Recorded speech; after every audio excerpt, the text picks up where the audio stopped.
जम्मू कश्मीर अपनी पार्टी के active member mister Madan Thakur ने तहसील बनी में बुलाई बैठक। सर, सबसे पहले मैं सभी बनी की आवाम जनता जो अपना कीमती वक्त निकाल कर हमारी मीटिंग में आए, हमें अपना कीमती वक्त दिया, उनका तहे दिल से शुक्रिया अदा करता हूं। और सभी बनी की आवाम जनता से यही रिक्वेस्ट करता हूं कि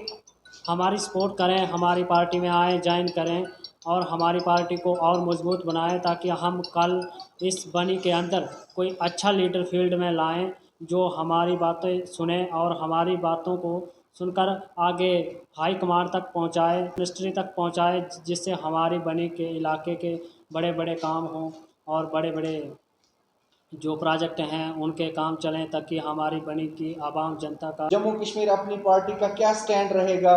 बनी दूर दराज इलाका को जो रोजगार के साधन के लिए जूझ रही है कई सालों से, किस तरह का आप आश्वासन देना चाहेंगे तहसील बनी के लोगों को, जो जैसा आप बता रहे हैं कि डेवलपमेंटल प्रोजेक्ट्स को जल्दी काम इनिशिएट करने में अहम रोल अदा करने वाली है जम्मू कश्मीर अपनी पार्टी। सर, हम यही बताना चाहते हैं कि आने वाले फील्ड में लोग हमारे साथ जुड़ते हैं, हमारी सपोर्ट करते हैं, आवाम जनता बनी की हमारी सपोर्ट करती है, तो हम यही कहना चाहते हैं, बनी की आवाम जनता को विश्वास दिलाना चाहते हैं कि हमारे बनी एरिया में हमारे ये बड़े बड़े प्रोजेक्ट हैं। हमारा कोई अच्छा कैंडिडेट अगर फील्ड में आएगा तो वो बनी के इलाके की सबसे बढ़िया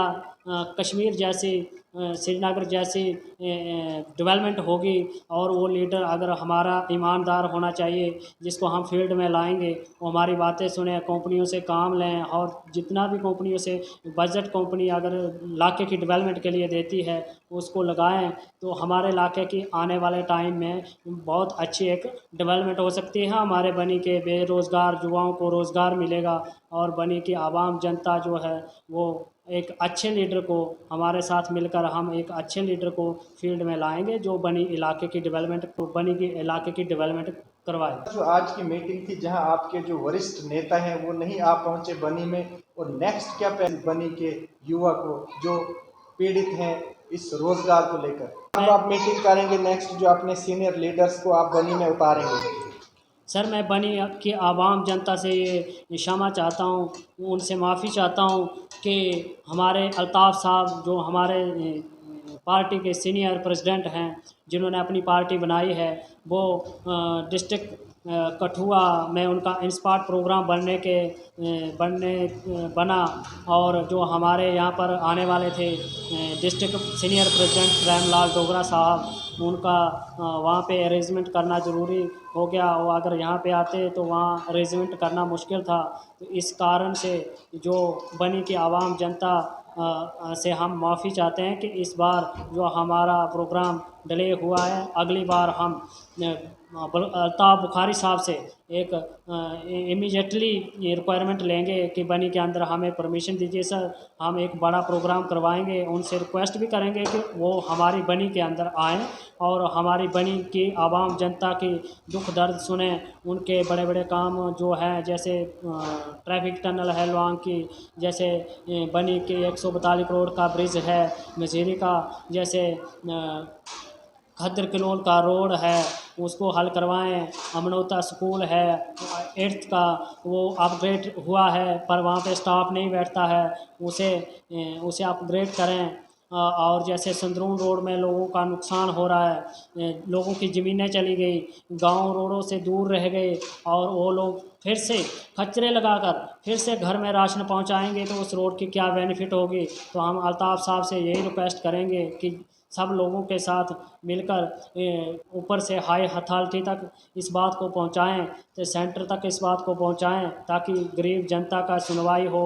गरीब की नाजायज़ नुकसान ना हो, और हमारे डेवलपमेंट के काम जैसे रोड है वो भी बन जाए और गरीब आवाम भी उससे खुश रहे। तो मैं यही रिक्वेस्ट करना चाहता हूँ PMASY के चीफ से और एक्शन साहब से और सेंट्रल गवर्नमेंट से जो अभी सरकार है उनसे भी यही रिक्वेस्ट करना चाहता हूँ BJP से कि ये सब लोगों के साथ तालमेल करके रोडों को निकालें। अभी जो नौजवान युवा हैं जो अभी बेरोज़गार घूम रहे हैं, जिनको अब नौकरियां नहीं लग रही हैं, B.Ed MSc करके घर में बैठे हुए, बिजली के टेलीविज़र को परमानेंट 12,000 टेलीविज़र को परमानेंट किया गया है। ऐसे हम सरकार से रिक्वेस्ट करते हैं कि बाकी भी पीएचई के पीडब्ल्यूडी के चाहे जीआरएस हैं, चाहे पीएचई वाले हैं, चाहे कितने भी डेली फॉरेस्ट वाले हैं, उन सभी डेली विज़र को परमानेंट किया जाए। हम अल्ताफ़ साहब से भी यही रिक्वेस्ट करेंगे और एक मेमोरेंडम बना के कल अल्ताफ़ साहब के सामने पेश भी करेंगे कि हमारी ये परेशानियों को दूर करें, ये मसाइल को हमारे हल करवाएं। डेली विज़र को परमानेंट होने चाहिए, उनको परमानेंट नौकरी मिलनी चाहिए। अब 30-30 साल हो गए सर, जो डेली विज़र आज भी काम कर रहा है और आज भी मेरे सामने कुछ लोगों ने कहा कि हमें 90-90 महीने हो गए या 60-60 महीने हो गए, अब तक सैलरी नहीं मिली। तो मैं सरकार से ये रिक्वेस्ट करना चाहता हूँ, जो इतनी मेहनत से काम करते हैं,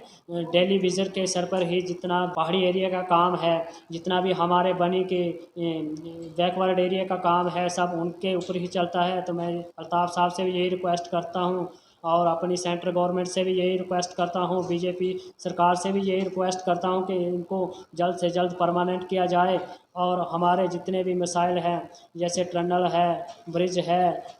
गत्ती डैम साइड प्रोजेक्ट है, हाइड्रो प्रोजेक्ट है, ये बड़े बड़े प्रोजेक्टों को जल्दी से काम इनका शुरू करवाया जाए और जल्दी से हमारी बनी की आवाम जनता को रोज़गार मिले और हमारे बनी इलाके की डेवलपमेंट हो। और हमारे अल्ताफ़ साहब का भी यही मुद्दा है कि हमारे जम्मू कश्मीर की डेवलपमेंट हो और हमारी स्टेटहुड हमें वापस मिलनी चाहिए।